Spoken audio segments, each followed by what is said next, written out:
Bonjour, ici Perrine Gruat. Bienvenue dans Canary Call, le podcast dédié aux gens qui font la transition écologique et solidaire des entreprises. Dans les mines de charbon, le canari, plus sensible que l'homme à la qualité de l'air, alertait les mineurs en cas de fuite de gaz toxiques. Lorsque le canari s'agitait dans sa cage, cela signifiait que les hommes devaient sortir de la mine en urgence. De nos jours, les canaris sont observés par les chercheurs en tant qu'indicateur environnemental. Ce petit oiseau a la faculté de détecter des dangers environnementaux proches, l'amenant à fuir son habitat naturel. Il permet aux scientifiques d'anticiper de potentielles catastrophes. J'ai donc décidé d'aller à la rencontre des pionnières et des pionniers de la transition écologique et solidaire. Cela fait une vingtaine d'années que j'ai la chance d'accompagner les talents de l'innovation, du digital et de l'entrepreneuriat via le recrutement, la formation et le coaching. Je suis persuadée que le déclic viendra de ces passionnés, curieux et pédagogues, avides d'impact, et qui sauront convaincre plus que contraindre, jouer collectif plus que briller, apprendre en faisant aujourd'hui plutôt que d'attendre un plan parfait demain.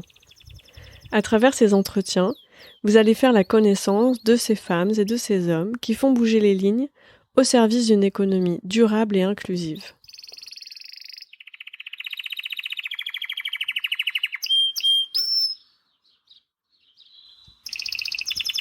Aujourd'hui, c'est une conversation positive et ensoleillée que je vous partage. Le sourire et l'optimisme de Sandrine Delage s'entendent et sont très communicatifs. Trop souvent, quand on parle d'engagement, on parle des difficultés, des lenteurs, des résistances. Elle a choisi d'aborder le sujet avec confiance en l'humain et en l'avenir. Pionnière du digital et intrapreneuse dans l'âme, Sandrine partage son expérience et son parcours pour que chacun devienne acteur de sa propre transformation. Ce qui l'anime, activer un mouvement de transformation de l'entreprise qui part des collaborateurs. Elle préconise de combiner les cultures digitales et intrapreneuriat pour transformer positivement l'entreprise et la société. Vous découvrirez notamment le programme d'intrapreneuriat People's Lab for Good qu'elle a initié en tant que Head of Changemakers and Prospective au sein de BNP Paribas. Elle est également très active pour valoriser plus de femmes dans les métiers des technologies. Je vous souhaite une belle rencontre avec Sandrine Delage.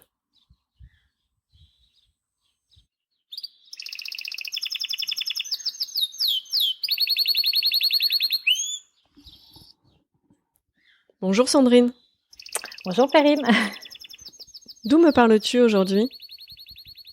Eh bien, je te parle de chez moi parce que je suis en télétravail et nous commençons à rentrer doucement, mais une semaine sur 3 dans les locaux de l'entreprise. Alors, si j'ai bien compris, ce podcast est une première expérience pour toi ? Oui, tout à fait. Je suis très heureuse de faire cette expérience avec toi. Et moi, tellement honorée de te faire vivre à toi une première expérience en matière de digital, car tu es pour moi une vraie précurseuse. Tu es d'ailleurs l'auteur du blog Mère-Fille 2.0. Peux-tu nous partager comment et pourquoi tu t'es lancée dans cette aventure digitale ? Alors, ce blog, il est né en 2013 avec ma fille, avec l'objectif de partager nos expériences et nos apprentissages mutuels autour du digital. Et on avait 2 points de vue très différents, voire conflictuels.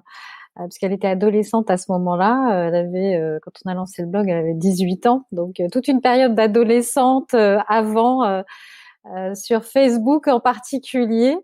Et c'est elle, en fait, qui m'a montré tout le potentiel du digital, l'accès à une tribu, à une communauté, à des échanges. Ça a changé mon point de vue. On a créé ce blog en se disant qu'on allait pouvoir aider les autres dans cette nouvelle révolution digitale. Alors pour le rappeler, moi ça a été un choc, c'est la découverte par exemple de Wikipédia.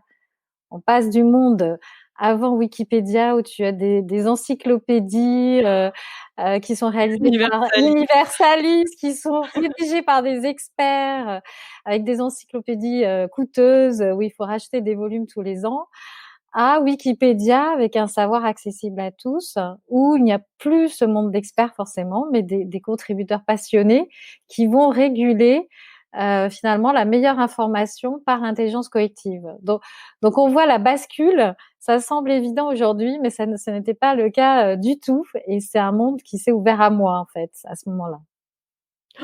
Oh là là, mais peut-être qu'il faudrait que j'ouvre, une chaîne YouTube avec mon fils, sur, Fortnite. Je vais regarder les choses différemment, merci pour le tips. Le sous-titre de ton blog, c'est «La culture digitale pour agir». Qu'est-ce qui t'a inspiré ce sous-titre? Alors déjà le terme agir, comme Wikipédia, je me considère comme une contributrice, un maker qui va pas tellement théoriser, mais finalement faire. Et en faisant, on va dépasser nos peurs. On a tous des peurs individuelles, la peur de ne pas être légitime sur un sujet où on n'est pas un expert avec 5 ans d'études, par exemple. La peur du jugement aussi, du regard de l'autre. Donc moi, j'avais jamais écrit un article sur un blog, j'avais jamais même créé un blog, je ne savais pas ce qu'était le référencement. Donc j'ai tout appris sur YouTube avec ce sentiment d'urgence parce que j'avais déjà identifié qu'il y aurait en fait des SDF du numérique, c'est-à-dire ce nouveau monde, c'était potentiellement une superbe opportunité, mais des personnes qui déjà subissaient des inégalités ne pouvaient pas forcément avoir accès à ce monde. On le voit d'ailleurs encore plus pendant la crise sanitaire. Mais aussi des gens persuadés, les fameux experts, persuadés que leur formation, leur poste n'allait pas changer et que finalement le digital ne les concernait pas et que potentiellement, assez rapidement, ils pouvaient justement se trouver un jour en situation d'employabilité difficile pour être passé à côté en fait de ce nouveau monde. Voilà. Donc c'était mon objectif, c'était ce sentiment que je pouvais agir grâce à ma transmission déjà de ma fille, que je pouvais aider. Et on retrouve ces composantes de maker, qui permettent de vaincre sa peur pour un sujet qui vous dépasse finalement, qui est plus grand que soi. Mmh. C'est vrai que ton blog m'a beaucoup touchée, peut-être aussi parce que je suis une maman, et déjà dépassée par les Mmh. usages numériques, de mon fils et du coup, j'ai vraiment regardé différents articles. Il y en a un qui m'a interpellée en particulier, qui est celui du 1er décembre 2018, qui s'intitule «Du digital à l'impact, positif. Il n'y a qu'un pas». Et j'aimerais bien que tu nous en dises, un peu plus parce que c'est vrai qu'aujourd'hui, il y a énormément de débats, sur le digital. Est-ce qu'il faut se méfier du digital? Est-ce que, au contraire, le digital peut avoir un impact positif? Quel est l'impact aussi négatif pour la planète? Donc, voilà, ça m'intéresse particulièrement de savoir un peu plus ce que tu avais derrière, la tête avec cet article. Alors déjà, en fait, le titre de l'article matérialise 2 révolutions. On a parlé de la révolution digitale et aujourd'hui, on parle de la révolution de l'impact positif, ou en tout cas d'un nouveau monde avec une économie plus inclusive, une croissance verte. Donc c'est une nouvelle révolution avec de nouveaux modèles économiques différents. Et je trouvais qu'avec le digital, ceux qui se sont saisis du digital avaient des ingrédients qu'ils vont pouvoir réutiliser pour justement créer ce nouveau monde. Alors lesquels? On a parlé de Wikipédia, à l'accès tout simplement au savoir. Mais tu as aussi Blablacar, par exemple, où il y a quelques années, ça semble loin, on préférait acheter une voiture que de pouvoir potentiellement accueillir quelqu'un d'autre dans sa voiture. Donc on a changé de monde, de paradigme entre la propriété et finalement l'usage, la mobilité. Mmh. À cette époque-là aussi, le digital avait, en tout cas Internet, avait cette vocation ou ce côté précurseur de lien social, de solidarité aussi, de tribus qui se connectent par-delà les frontières de leur entreprise, de leur pays, de leur statut, de leur CV, de leur formation. Donc il y avait un côté tech for good dans les années 2000-2010 qu'on a un petit peu perdu il y a un moment donné en se posant la question justement de cette consommation et cette sobriété. Je crois qu'on a vu pendant la crise que le digital, les outils numériques avaient heureusement cette vocation à créer le lien social, à permettre aux gens de travailler, de vivre, de survivre. Et la deuxième révolution qui nous attend, eh bien, c'est de rejouer avec ces ingrédients pour créer justement un nouveau monde, mais qui s'appuie sur un nouveau modèle économique viable, qui va nous permettre aussi de proposer des activités responsables mais durables. Voilà. Pour toi, c'est deux révolutions différentes? Pour moi, c'est une continuité. C'est pour ça que je trouve, on est dans cette continuité, mais la révolution qui est devant nous est encore plus importante que celle du digital, puisque là, on s'adresse au monde du vivant. L'enjeu, c'est le monde du vivant. C'est nous, en tant qu'être humain, humanité, c'est la planète, c'est la société dans son ensemble. Donc, en fait, le digital se positionne en levier et pas en fin en soi. Et la deuxième révolution, elle a un enjeu et une fin beaucoup plus importante et un sens beaucoup plus important, évidemment. Quand certains misent sur les pionniers, les crapauds fous, les colibris, moi je parle de canaries, tu portes une attention particulière aux barbe à papa intrapreneurs. Alors qu'est-ce que c'est? D'où ça vient? Pourquoi ce terme? Alors déjà, moi, je suis responsable d'un programme d'intrapreneuriat qui est assez atypique puisqu'il n'accueille que des collaborateurs qui proposent des idées, donc des solutions qui à la fois auront une activité durable, un business, mais qui vont répondre à des attentes sociétales et environnementales. Donc tu as déjà le terme d'intrapreneur, c'est ce salarié citoyen qui peut agir dans son entreprise au même titre que un citoyen engagé, une association, une entreprise sociale et solidaire. Et j'aime bien le côté barbe à papa parce que d'abord, il a le sourire, il est rond, il a plusieurs couleurs, il trouve toujours une solution et une solution avec, pas une solution contre, une solution avec. Donc, s'il y a un obstacle, il va agrandir le bras, allonger le bras, passer derrière. Il y a une idée justement de assez réconfortante. Et puis, il y a le sourire et le plaisir. Et moi, c'est essentiel. On n'en parle pas beaucoup du plaisir, surtout en entreprise, mais le plaisir d'apprendre, le plaisir de partager, le plaisir d'être utile, ce sont des moteurs très importants. Et moi, c'est mon baromètre de bien-être. C'est-à-dire que si j'oublie le plaisir dans ma journée, à ce moment-là, je deviens un robot qui effectue des tâches mécaniquement. Et ça veut dire que j'ai passé la ligne qui ne me permet plus d'avoir cette dynamique, cette énergie pour avancer. Il y a des barbes à papa et des barbes à mama? Oui, alors on va en parler parce que c'est un sujet qui me tient aussi beaucoup à cœur. Les intrapreneurs en général le nombre de femmes sont peu représentés, comme les entrepreneurs en général 30%. Et pour moi, c'est très important de pouvoir avoir une égalité homme-femme dans tout ce que l'on fait, tout ce que l'on entreprend, parce qu'on construit la société ensemble avec 50% d'hommes et 50% de femmes. Donc j'aime beaucoup l'idée des barbas mamans et on a tout fait dans le programme pour justement lever les peurs qui sont qui adhèrent encore plus à la construction des femmes pour qu'il y ait autant de femmes que d'hommes dans le programme. Et alors, comment est-ce que tu fais pour les identifier, ces hommes et ces femmes? Alors, comme tu l'as compris, pour moi, ce ne sont pas des experts, ces hommes et ces femmes. C'est comme à l'époque du digital, où on pensait que le digital, c'était réservé à des experts, où on peut penser que notre société, notre environnement est réservé à quelques experts qui peuvent agir. Donc déjà, le premier postulat, c'est que c'est Barba Papa, ce sont tout le monde. C'est toi, c'est moi, c'est mon voisin de bureau. Donc, en fait, on fait un appel à candidature une fois par an sur l'ensemble du groupe pour proposer à ses collaborateurs de soumettre une idée. Et ils viennent de tout métier et ils ont un background extrêmement différent.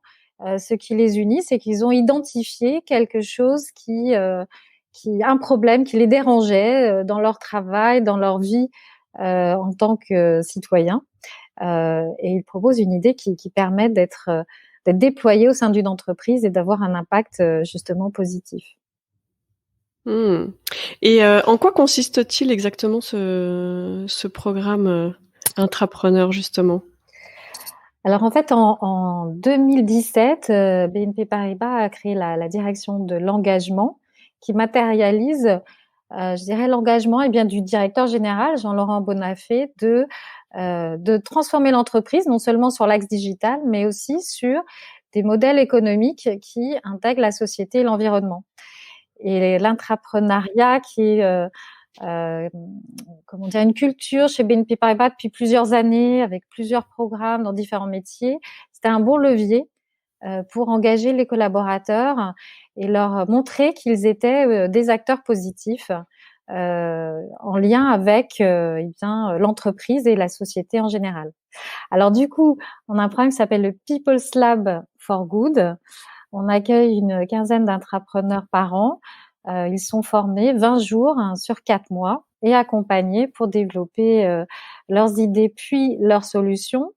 Et cette année, on est très heureux parce qu'on a aussi des intrapreneurs de Danone et d'Engie qui participent au programme, puisqu'avec deux consoeurs, Valérie Godard d'Engie et Alexia Penandizarme de Danone, on a construit un programme global, Intrapreneur for Good, où les collaborateurs des 3 entreprises voyagent dans les dispositifs d'innovation des 3 entreprises qui sont reliés aux objectifs de développement durable.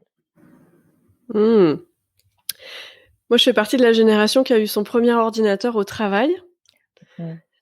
Ensuite, j'ai vu l'entreprise être complètement en retard par rapport à mes usages digitaux à la maison.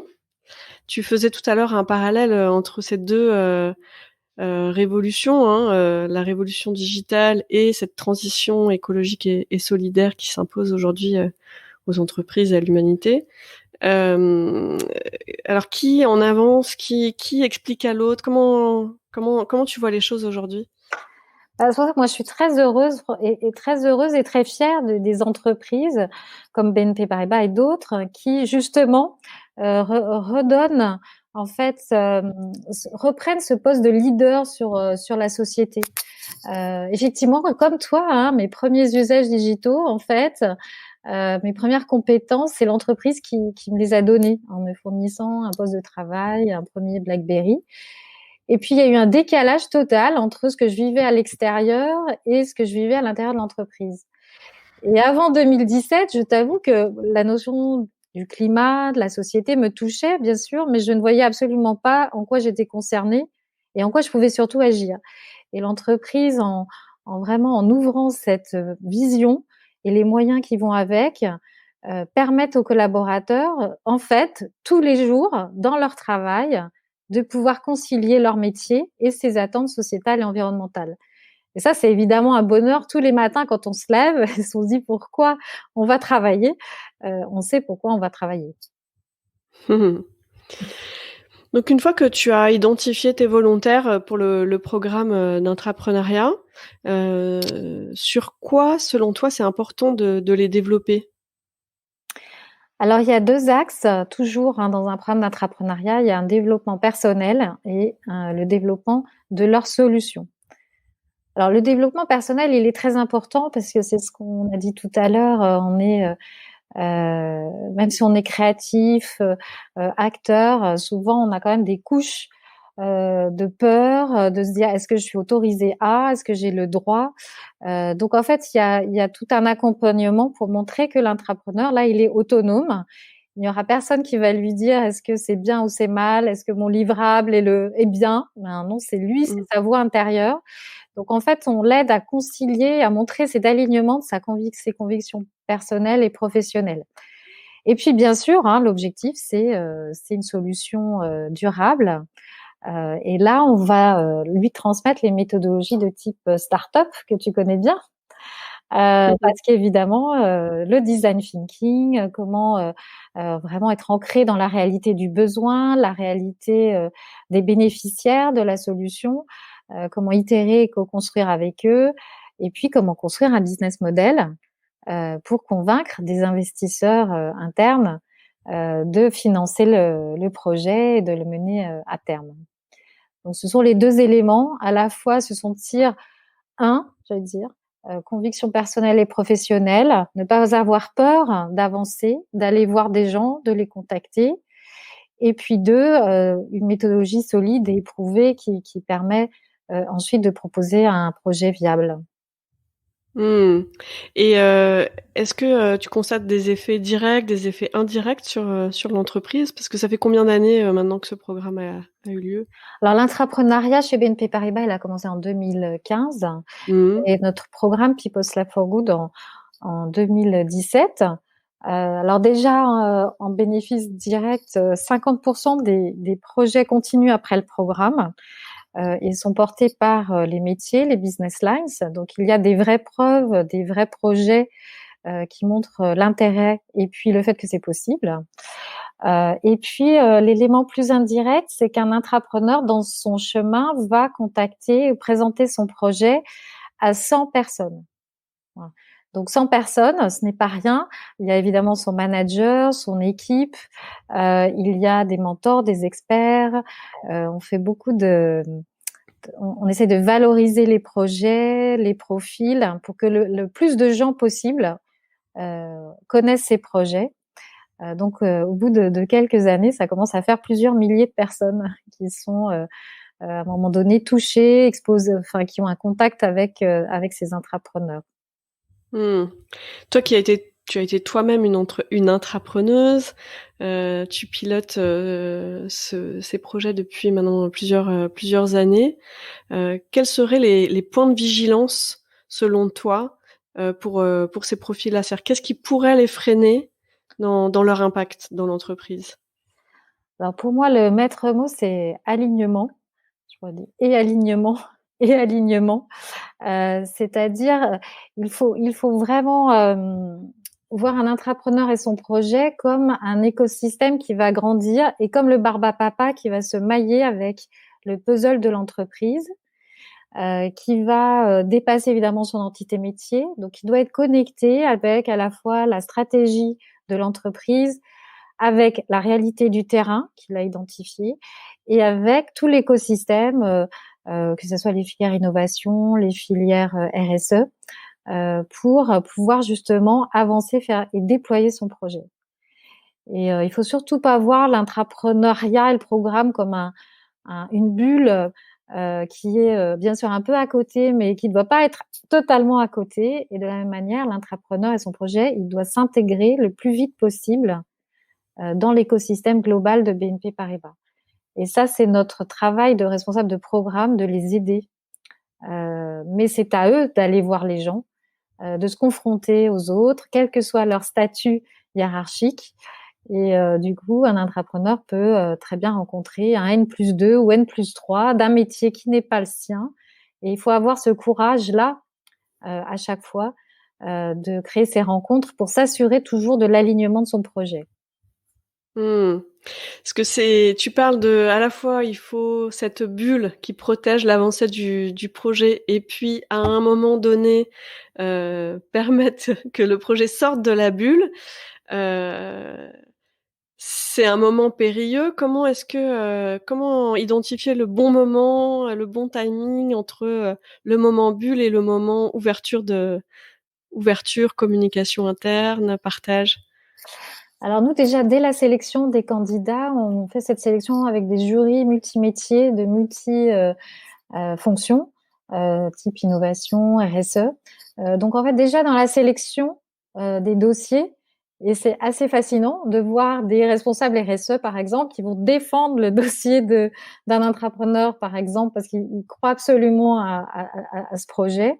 Donc en fait, il y a déjà un écosystème qui s'est créé autour d'eux, déjà au moment de la sélection.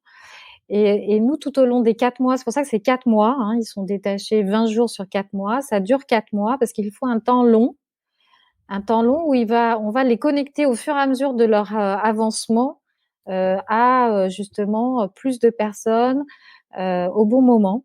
Et c'est quelque chose qui se fait au cas par cas. Donc nous, on fait un accompagnement vraiment très très proche, hein, pour s'assurer que la personne est prête à aller voir par exemple telle et telle personne. Donc on les aide, mais bien sûr, c'est quand même eux qui doivent sortir de leur zone de confort. Ah oui, 20 jours. Donc ils sont détachés d'autres responsabilités pendant 20 jours pour vraiment se consacrer. Tout à fait, pendant 4 mois. Et si le projet continue, potentiellement ensuite, ils peuvent être détachés 100% dans les autres labs de BNP Paribas qui sont plus orientés sur la mise en œuvre, prototypage et mise en œuvre du premier service. Voilà. Et quels enjeux vois-tu de fidélisation autour de ces profils? Alors nous, fidélisation, je sais pas si c'est le terme. En fait, on revient à ce que je disais sur ma fille qui m'a montré que le digital, c'était d'abord créer une tribu transverse. En fait, ça se fait assez naturellement. C'est de créer vraiment une communauté intrapreneur for good qui est au-delà des programmes multiples de BNP Paribas d'intrapreneuriat, au-delà des métiers, au-delà des saisons chaque année. Il y a aussi des transmissions entre les intrapreneurs d'une année sur l'autre, entre les managers des intrapreneurs d'une année sur l'autre. Et en fait, ils font, j'allais dire, partie à vie d'une communauté qui s'appelle Intrapreneur for Good et qui nous permet de suivre aussi leurs projets, même 1 an après, 2 ans après. C'est cette communauté qui grossit, qui permet de les transformer, même si leur projet n'aboutit pas, des fois, à eux-mêmes des change makers, où ils vont transmettre, expliquer justement les freins, les difficultés, mais aussi les réussites. Et c'est cette communauté dont on est sûrement le plus fier d'ailleurs. Et qui maintenant est aussi transversale à 3 entreprises en fait. C'est ça. Intrapreneur for Good, ce sont aussi Engie Danone où on a fonctionné en maker, c'est-à-dire se dire qu'on allait accueillir réellement des collaborateurs dans nos dispositifs. Mais on a aussi créé un compte Twitter qui s'appelle Intra for Good et on réalise aussi des podcasts Intrapreneur for Good qui vont même au-delà de ces 3 entreprises. Le dernier Intrapreneur for Good était un intrapreneur de Bosch, par exemple, mais des intrapreneurs de Renault aussi ont partagé leur expérience. On est vraiment dans l'idée de propager le plus possible cette culture qui est transverse aux différentes entreprises. Et surtout, le 17e objectif de développement durable, c'est le partenariat. Et ça, c'est assez fascinant. Ça fait partie de cette nouvelle révolution, c'est-à-dire que la collaboration efface la compétition. On sait que les enjeux sont tellement importants, qu'on soit association, entreprise, salariés, tous ensemble. On doit justement nous-mêmes être alignés. Cet alignement, il est essentiel pour avoir un réel impact. Et tu parlais de courage, d'optimisme, de sourire, c'est des compétences c'est des aptitudes absolument indispensables pour être un entrepreneur for good. Alors pour moi oui. Pourquoi? Parce que la tâche est tellement difficile qu'on ne peut pas être freiné par des énergies négatives. Une énergie négative, souvent d'ailleurs un feedback négatif, ça vous plombe votre journée. Et souvent on est en mode et on ressasse ce feedback, etc. Moi, c'est un choix en tout cas de vie pour moi et de travail, de absolument de me donner cette envie positive et d'être entourée de personnes positives. On a besoin de cette énergie positive tout le temps. L'énergie négative, à mon sens, n'a jamais produit quoi que ce soit de réel et de concret. Ça se communique, l'énergie positive, mais c'est quand même un choix aussi. C'est une décision que chacun peut prendre aussi. Et moi qui ai une petite dizaine d'années de recrutement de profils de digital dans les pattes, j'ai pu constater que vraiment les pionniers des transformations digitales dans les entreprises fonctionnaient beaucoup en mode projet, avaient besoin d'être sur l'impact et de voir les projets avancer, et qu'éventuellement à la fin d'un projet avaient tendance à bouger soit de projet, soit d'entreprise, soit de poste. Comment vous construisez, comment est-ce que tu imagines ces parcours, ces évolutions pour ces profils-là? Est-ce que tu fais un lien avec ce type d'évolution de profil de changemaker digital? C'est une question que je me posais, toi qui a voilà tout le recul nécessaire. Alors moi, J'étais curieuse d'avoir ton avis. Alors moi, j'ai changé de poste en fait aussi. Donc il y a beaucoup d'intrapreneurs qui changent naturellement de poste. Pourquoi? Parce que simplement vous augmentez aussi votre écosystème. Vous avez l'occasion d'expliquer votre projet, donc de montrer aussi vos compétences, votre passion. Honnêtement, je pense que c'est la passion qui lie tout. Chaque intrapreneur fait son chemin. Il y a une diversité des intrapreneurs qui est extrêmement forte. Il y a des intrapreneurs qui voudront porter leur projet jusqu'à la fin. Il y en a qui, au contraire, aiment bien la phase d'idéation et préfèrent qu'il y ait un autre product owner, un autre porteur de projet, tout en étant en lien avec leur projet. Il y en a qui vont changer de projet, mais qui vont utiliser toutes leurs compétences acquises pour de nouveaux défis dans leur métier. Moi, je les appellerais les serial intrapreneurs. C'est pas une formule qui est de moi, qui est d'un intrapreneur qui s'appelle David Amsellem, mais j'aime beaucoup cette expression. Je crois qu'une fois qu'on a pu, grâce aux conditions de l'entreprise, vraiment, en tout cas, proposer une solution ou un projet, on change totalement. Les retours, d'ailleurs, des intrapreneurs, c'est assez fort. Hein, je ne ferai plus jamais un projet comme avant. Cela a changé ma vie, et personnelle et professionnelle. Donc, la façon de s'investir et d'agir est tellement différente que de toute façon, elle est perçue, elle est palpable et les opportunités arrivent au bon moment. Je crois que c'est très compliqué de faire un statut de l'intrapreneur qui serait géré par les RH parce que justement, les profils sont trop différents. Par contre, il faut valoriser toutes les sorties. Quelqu'un qui ne va pas au bout de son projet, ce n'est absolument pas un échec. Voilà, donc il faut accepter la diversité des intrapreneurs, la diversité de leur parcours, mais chaque expérience est une réussite en soi, c'est clair. Ils vont agir différemment. Et en général, ils restent extrêmement positifs de l'expérience acquise. C'est intéressant ce point de la diversité. Pour toi, c'est surtout des profils très divers. Oui, totalement. Nous, en tout cas, comme on fait une sélection de profils extrêmement divers, avec des pays différents. Hein. On a eu des collaborateurs étrices de Côte d'Ivoire, de Tunisie, du Maroc, Belgique, Suisse, Luxembourg, des régions de France, pour pas faire un programme parisien. Donc, on peut pas. Je pense que c'est difficile de prévoir ou d'anticiper ou de donner justement un parcours qui finalement les enfermerait dans un parcours. Mmh. Et je reviens à ton blog, hein, Mère-Fille 2.0 dont je suis absolument fan. Il y a un article qui s'appelle 3 arguments pour votre boss. Alors toi, justement, quels sont les conseils que tu donnerais à quelqu'un qui veut faire bouger les lignes dans son entreprise? Eh bien, d'agir en fait, de commencer. Il faut absolument commencer. Il faut pas se dire comment je vais le faire.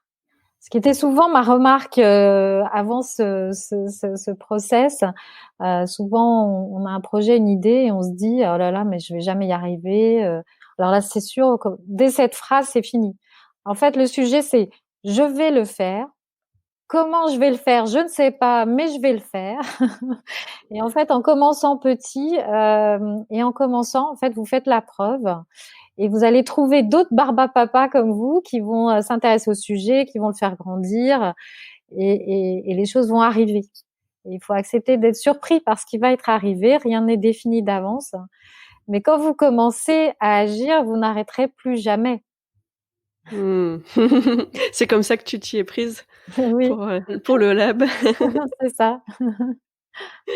Et inversement, quel conseil donnerais-tu à un dirigeant qui veut miser sur ces individus qui font bouger les lignes? Alors déjà, c'est une authenticité sur l'engagement. Je reviens en plus sur l'engagement de nouveaux modèles à impact positif. Moi, je crois que le dirigeant d'une entreprise, c'est le premier intrapreneur, en fait. C'est lui qui, justement, change son entreprise de l'intérieur. Et quand il a une vision, une conviction, que ce soit sur la transformation digitale, mais aussi sur la transformation d'une économie plus inclusive, quand lui-même a eu son déclic intérieur et qu'il veut faire bouger les lignes à l'intérieur de son entreprise, il va donner les moyens, qui seront des preuves, mais surtout, sa transformation intérieure se verra, elle sera palpable et ça donnera envie aux autres de le suivre. Donc pour moi, c'est la première chose, c'est déjà il faut croire, et partager ses convictions. Ensuite, donner des conditions matérielles. Il faut donner du temps, il faut donner des espaces comme les laboratoires d'innovation, les programmes d'entrepreneuriat. Il faut donner les conditions. Et puis, il faut se laisser surprendre. C'est-à-dire qu'il ne faut pas chercher à imposer non plus ce qui va se passer. Il faut laisser les collaborateurs agir. Et en fait, à mon avis, ils sont encore plus surpris que ce qu'ils imaginaient en laissant les collaborateurs proposer et agir eux-mêmes. Merci beaucoup. Tu agis, tu es engagée depuis longtemps. C'est un mode un mode de vie pour toi. Mais en ce moment, actuellement, est-ce que tu aurais un message important à faire passer? Quel serait ton canary call à toi? Alors, le canary call pour toi, hein, c'est le lanceur d'alerte. Hein, c'est cette idée justement que les mineurs, pour éviter le grisou, avaient un canari qui permettait, en fait, selon leur changement de comportement, d'identifier ce qui allait se passer. Moi, j'aimerais revenir, alors c'est sur l'ODD numéro 5 d'ailleurs, c'est sur l'égalité des hommes et des femmes. Moi, je suis particulièrement engagée sur cette cause. Pourquoi? Donc, en termes d'alerte, ce que j'aimerais partager, donc ça, c'est des éléments qui sont du livre blanc Femmes, santé et climat, hein, de Louisa Renoux, qui a co-créé ce livre blanc. Les femmes ont 14 fois plus de chances que les hommes de périr en cas de catastrophe naturelle. Une fille née dans un ménage pauvre, donc c'est la pauvreté, c'est l'objectif de développement durable 1, est soumise à un fort risque de souffrir de la faim, c'est l'ODD 2, d'abandonner l'école, l'éducation, l'ODD 4, de connaître la violence, donc l'ODD 5, c'est-à-dire ne pas avoir les mêmes conditions entre les hommes et les femmes, d'un manque d'accès à une source d'eau, donc c'est l'ODD 6, avec des conséquences sur sa santé, l'ODD 3, et de sécurité, l'ODD 16. Donc c'est pour ça qu'en tout cas, moi, en tant que personne qui a eu accès au digital, je suis aussi informaticienne de formation. Je me suis particulièrement engagée dans le domaine où là, je pouvais agir, qui est de permettre et de valoriser plus de femmes dans les métiers des technologies, tout simplement parce que les nouvelles technologies façonnent notre vie digitale, et nous devons absolument proposer des services qui sont utiles à tous, avec 50% de femmes dans ce monde et 50% d'hommes. Donc c'est vraiment cet engagement-là que je porte aussi plus particulièrement aujourd'hui. Merci. Et ton entreprise, est-ce qu'elle est engagée plus particulièrement sur un ou des ODD de l'ONU ou... Alors, quand Antoine Cyr a créé la direction de l'engagement, il a considéré que les 17 ODD étaient la boussole de la stratégie de BNP Paribas. Mais effectivement, vu mon passé, en tout cas, il y a deux ODD sur lesquels BNP Paribas est particulièrement engagé. C'est justement l'ODD 5, c'est-à-dire l'égalité des hommes et des femmes déjà dans l'entreprise. C'est un engagement de longue date. Et puis l'ODD 17, qui est vraiment le partenariat et la coalition. Ce n'est pas un vain mot. Donc Jean-Laurent Bonafé, il y a seulement 2 semaines d'ailleurs, en tant que responsable d'une association qui concerne les entrepreneurs, a monté aussi une coalition avec 92 dirigeants d'entreprise pour réfléchir à une économie verte à la sortie de cette crise. Donc pour moi, c'est les deux sur lesquels je raisonne le plus à titre personnel et évidemment professionnel dans le cadre de l'entreprise. Tu mènes des projets de long terme qui demandent, pour reprendre tes mots, du courage. On peut parler aussi d'endurance, et tu arrives constamment à garder ce ton positif, joyeux, optimiste. C'est vraiment très agréable. Merci beaucoup. Et pour se quitter joyeusement, justement, quelle musique, quel titre tu aurais envie d'écouter là maintenant tout de suite? Alors moi, j'adore Allumer le feu de Johnny Hallyday. Franchement, dès que je l'écoute, on a tous envie de se lever, de danser ensemble collectivement avec une énergie absolument incroyable. Et il y a une citation que j'adore, c'est et il suffit d'une étincelle. Il suffit d'une étincelle. Bon, bah, vivement que le déconfinement continue de progresser et qu'on puisse à nouveau voilà, se lever et danser tous ensemble en vrai, hein. C'est ça. Mais merci beaucoup pour cet échange voilà, riche en optimisme et en soleil pour l'avenir. Et j'espère que notre échange fera l'étincelle pour certains. Oui, bah écoute, merci beaucoup de ton accueil et de ta bienveillance pour ce premier podcast. Et merci de cette expérience.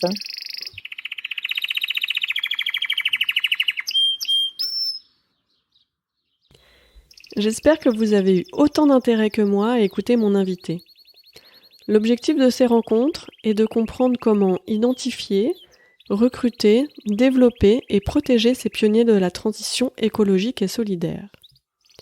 Si comme moi, vous êtes convaincu qu'il faut écouter l'alerte de ces canaris et passer à l'action, aidez-moi à dénicher et valoriser ces femmes et ces hommes de l'ombre qui font bouger les lignes au sein des entreprises. N'hésitez pas à me soumettre des noms de personnes ou à me mettre en relation via mes réseaux sociaux. Vous retrouverez les notes de ces entretiens sur la page LinkedIn dédiée Canary Call. Merci pour votre écoute, à très vite pour une nouvelle rencontre.